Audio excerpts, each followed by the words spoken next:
때때로 우리에게 좋은 기회가 많이 찾아옵니다. 그리고 세상은요, 그런 기회가 오면 절대 놓치지 말라라고 조언을 합니다. 그래서 이런 명언도 있어요. 기회는 앞대머리가 아니라 뒷대머리랍니다. 무슨 말인지 아시겠어요? 지나가면 붙잡을 수 없다라는 거예요. 그런 명언까지 있습니다.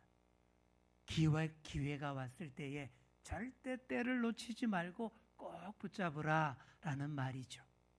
자, 그러나 기회를 안 놓치는 것보다 더 중요한 게 있습니다.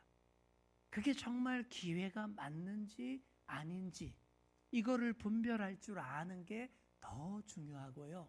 또 그 기회를 어떻게 잘 사용할 것일까 하는 게 훨씬 더 중요합니다. 과거 독일에 본 회퍼 목사님이라는 분이 있었습니다. 여러분 들어보셨을 거예요. 본 회퍼 목사라는 이름은 우리 여러분들이 좀 다 알았으면 좋겠습니다.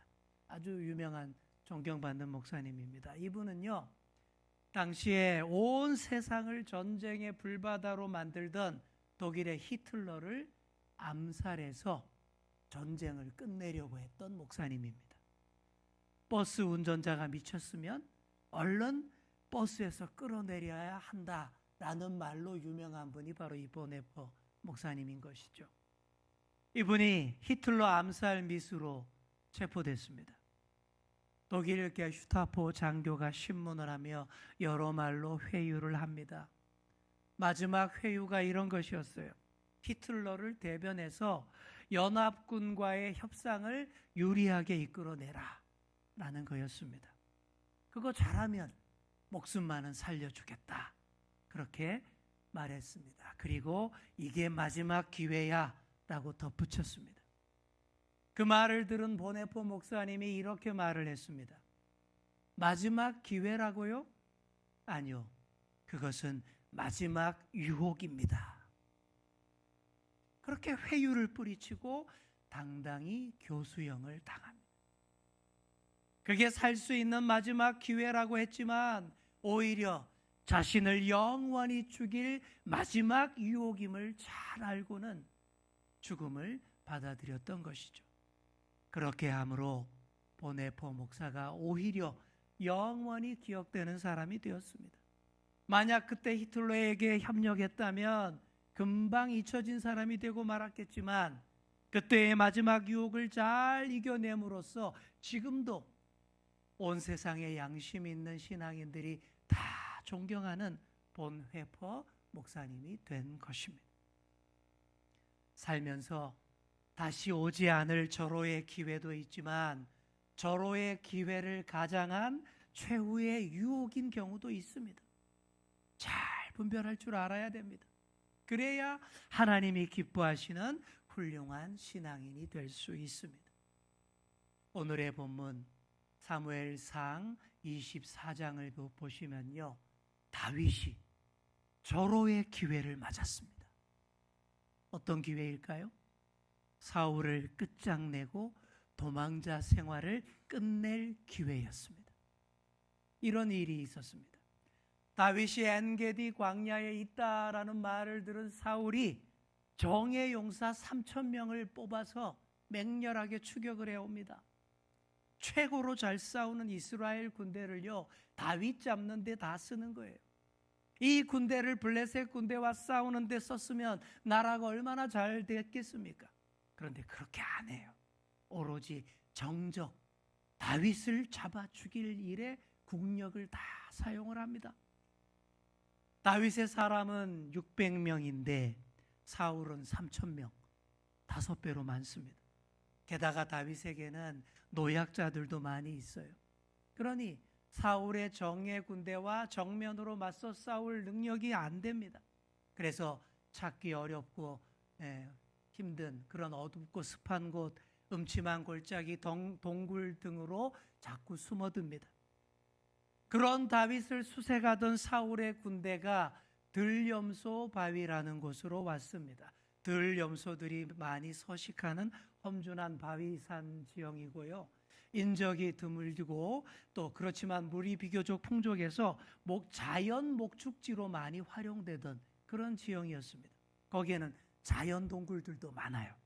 이런 자연 동굴 앞에 돌을 쌓거나 가시덤불로 이렇게 딱 막아서 양의 우리나 목자의 숙소로도 많이 이용하곤 했던 그런 지역입니다.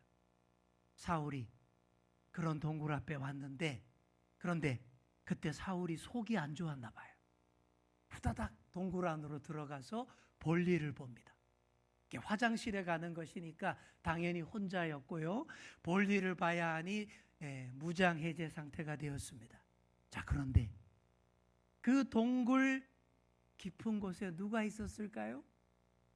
네, 바로 그 동굴 깊숙한 안쪽에 다윗과 그의 추종자들이 거기에 숨어 있었던 겁니다.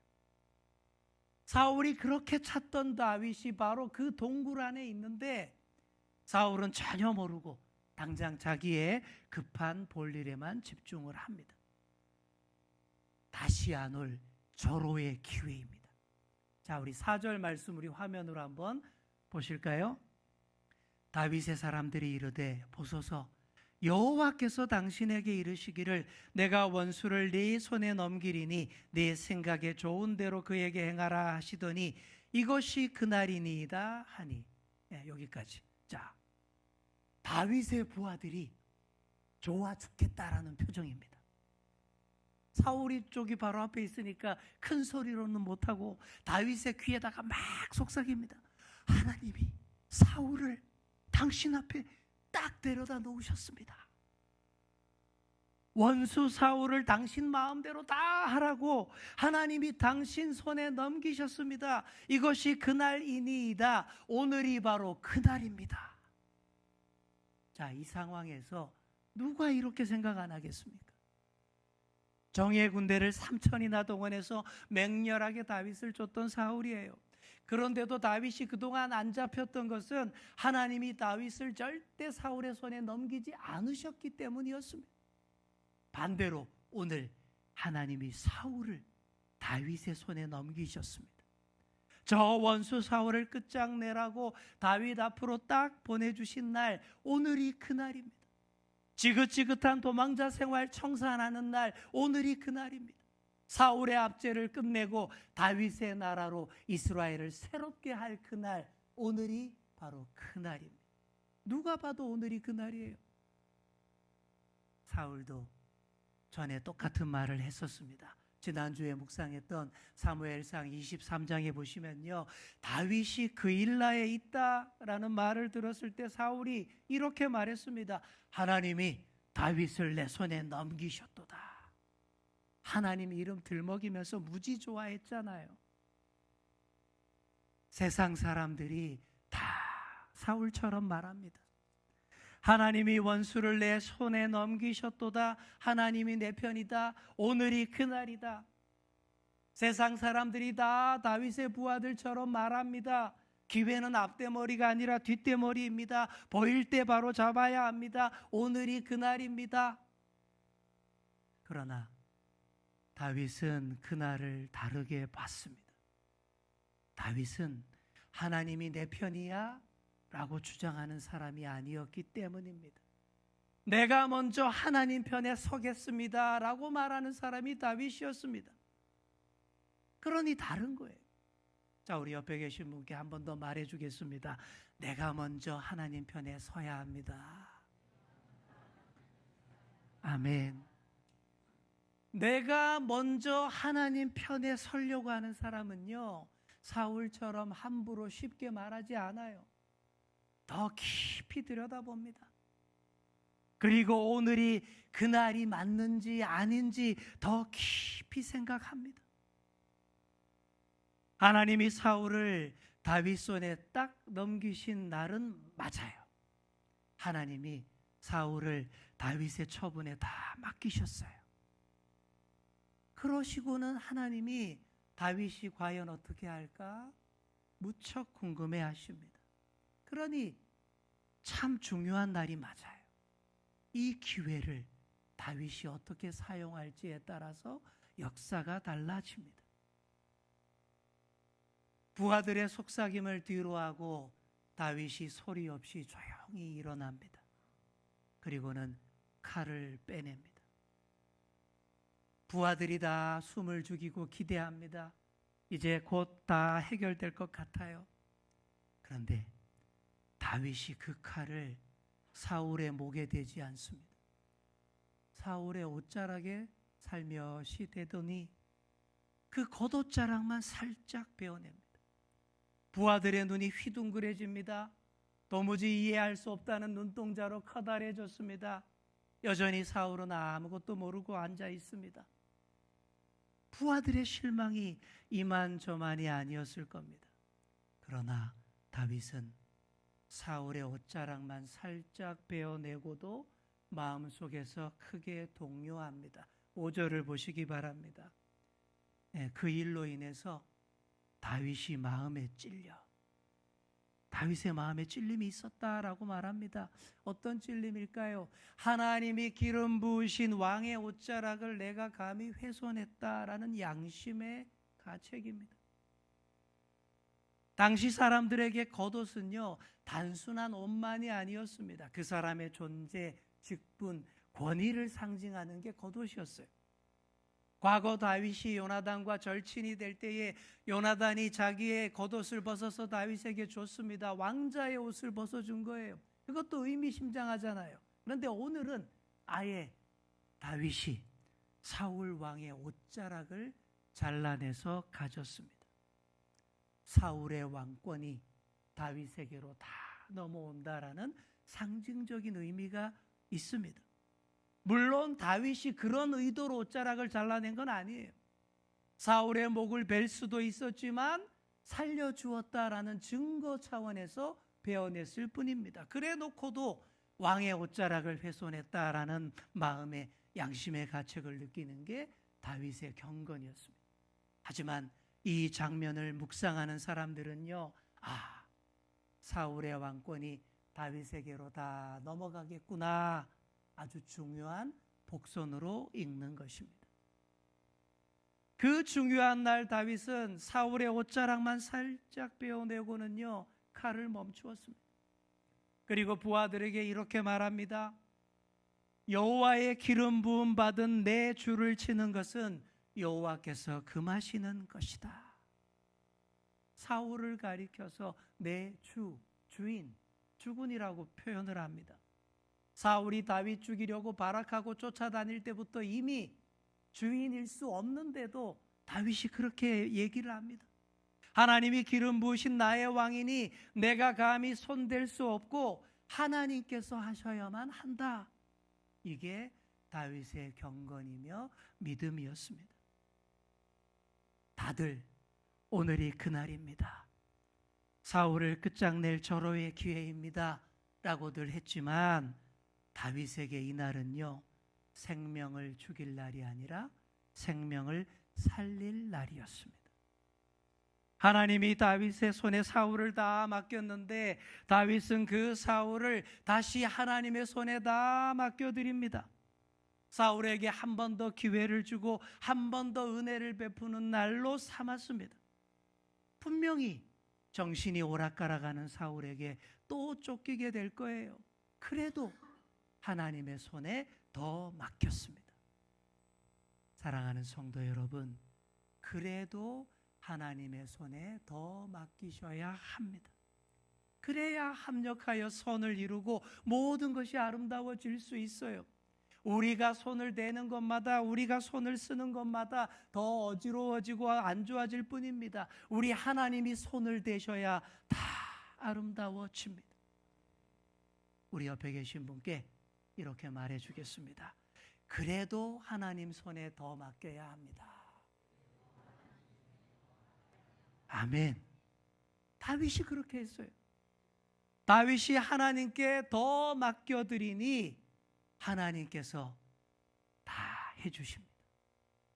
아무것도 모르는 사울, 그저 속이 편안해져서 기분이 좋아져서 콧노래 부르며 동굴 밖으로 나갑니다. 그런 사울의 뒤통수를 향해 다윗이 외칩니다. 내 주 왕이시여. 깜짝 놀란 사울이 뒤돌아봅니다. 다윗이 땅에 넙죽 엎드리며 절합니다. 그리고 이렇게 말을 합니다. 보소서, 다윗이 왕을 해하려 한다고 하는 그런 사람들의 말을 왕은 어찌하여 들으시나이까? 무슨 말이죠? 이렇게 된 게 당신 탓이 아니라 당신 곁에서 선동하는 사람들 탓이다 라는 말이죠. 윗사람 심기를 위하는 화법입니다. 그런데 사실 다 사울 탓이 맞아요. 사울이 다윗을 그렇게 죽이려고 했잖아요. 그래도 다윗이 그렇게 얘기 안 합니다. 주위 사람 탓이라며 사울에게 좋게 얘기를 합니다. 그리고는 사울의 옷자락을 딱 들어 보입니다. 이게 뭘까요? 오늘 하나님이 왕을 다윗 손에 넘기셨다라는 확실한 증거예요. 사울이 헉 하고 자기 옷자락을 살펴보니 정말 저 부분이 깨끗이 잘려나가고 없습니다. 다윗이 저기 들고 있는 것이 사울 자신의 목이었을 수도 있었습니다. 다윗이 사울의 옷자락을 들어 보이며 계속 이렇게 말을 합니다. 왕은 나를 죽이려 하시나 나는 왕에게 범죄한 일이 없나이다. 다들 오늘이 그날이라며 왕의 목숨을 거두라 했지만 나는 하나님이 기름 부으신 왕을 내 손으로 절대 해치지 않습니다. 하나님이 나를 위해 왕에게 보복하시면 하셨지 내 손으로는 절대 하지 않을 겁니다. 하나님이 우리 사이의 재판장이 되실 것이고 하나님이 나의 억울함을 풀어주실 줄 믿습니다. 이렇게 다윗이 하나님의 손에 다 맡겨드렸습니다. 그렇게 자신을 죽이려 했던 사울인데도 자기 손을 쓰지 않고 하나님 손에 다 맡겨드렸습니다. 그랬더니 악신 때문에 오락가락하던 사울도 이 순간만큼은 정신이 맑아집니다. 정신이 돌아와요. 다윗의 훌륭하고 아름다운 그 말과 행동 앞에서 악한 생각이 도무지 자리 잡을 수 없었던 거예요. 설 자리를 잃은 거예요. 악신이 비집고 들어올 자리를 잃어버린 겁니다. 사울이 소리 높여 웁니다. 내 아들 다윗아, 이것이 정녕 내 목소리냐?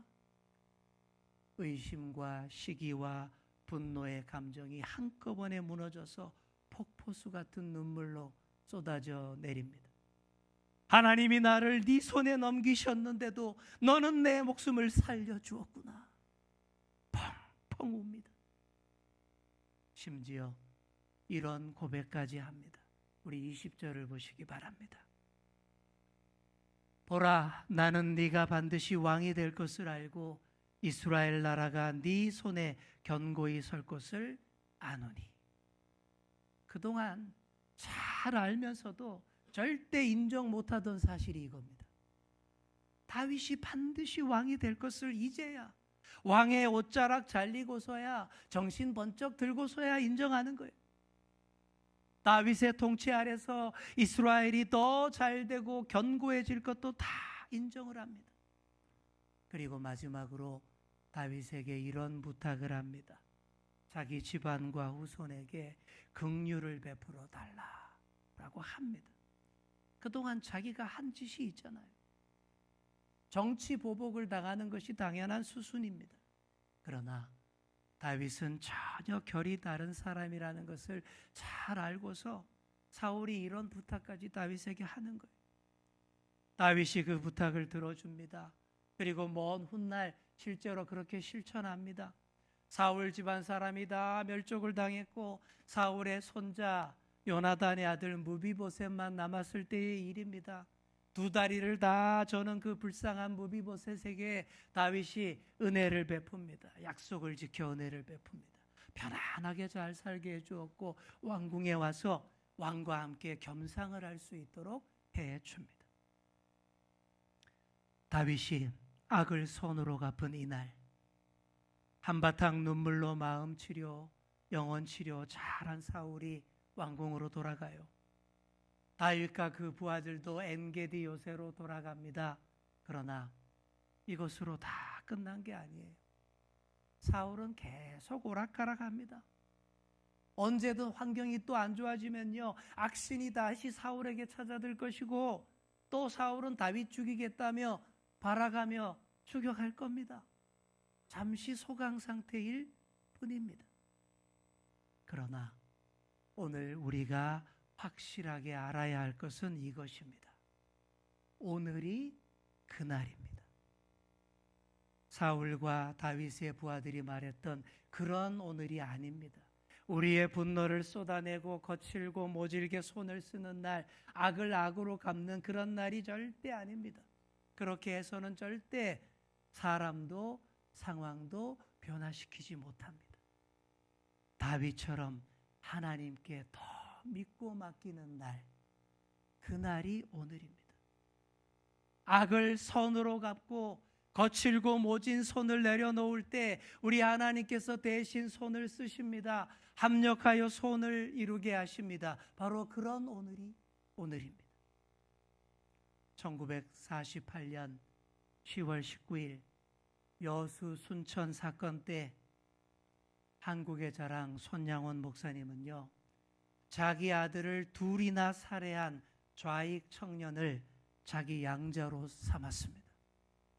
그리고 죽을 때까지 사랑합니다. 하루 만에 두 오빠를 잃은 딸은 오래도록 이해하지 못했고 그 양 오빠를 오래도록 미워했지만 손양원 목사님은 돌아가실 때까지 자기 아들로 사랑했습니다. 그날을 말도 안 되는 악을 말도 안 되는 선으로 갚는 날, 핵폭탄급 용서와 사랑의 날이 되게 했습니다. 또 그날 신안군 임자도 진리교회의 이인재 목사님 역시 그날 좌익들에게 일가족을 다 잃었고 자기만 살아남았습니다. 얼마 후 해군 부대가 임자도에 들어와서 폭도들을 진압했습니다. 그리고 이인재 목사님에게 복수할 기회를 줍니다. 총까지 사용해도 좋다는 허락을 받았어요. 그러나 이인재 목사는 그날을 다 용서하고 사랑하는 날로 삼았습니다. 덕분에 자기 말 한마디면 다 죽을 수 있었던 섬 사람들이 그날 다 살았습니다. 그 선한 영향력 덕분에 지금도 여수 순천 지역에 그리고 신안군의 여러 섬들에 예수 믿는 사람들이 그렇게 많은 것입니다. 사랑하는 성도 여러분, 오늘이 그날입니다. 원수 갚을 날이 아니라 하나님께 더 맡길 날입니다. 끊어내고 멀리할 날이 아니라 더 품어주고 사랑할 날입니다. 너그러우신 하나님께로 돌아오고 다윗과 같은 친절한 성도를 만나는 날입니다. 오늘이 그날입니다. 우리 마지막으로 옆에 계신 분께 이렇게 말해주겠습니다. 오늘이 그날입니다. 아멘. 사랑하는 성도 여러분, 살면서 하나님이 주시는 가장 좋은 기회를 하나님께 더 맡기시는 기회, 진짜 사랑할 기회, 용서할 기회로 삼으시기를 간절히 축원합니다. 기도하겠습니다. 주님, 가장 좋은 기회로 보일 때 더 하나님의 뜻을 분별하게 하옵소서. 다윗처럼 먼저 하나님 편에 서게 하시고 내 손으로 다 갚을 수 있는 순간에 하나님께 맡길 수 있는 믿음을 더하소서. 악을 선으로 갚는 길이 하나님의 길임을 믿고 따르게 하여 주옵소서. 주님, 오늘이 그날입니다. 용서할 날, 사랑할 날입니다. 용서할 기회, 사랑할 기회로 삼게 하시고 우리의 삶을 통해 주님의 의와 긍휼이 드러나게 하여 주옵소서. 예수 그리스도의 이름으로 기도드립니다. 아멘.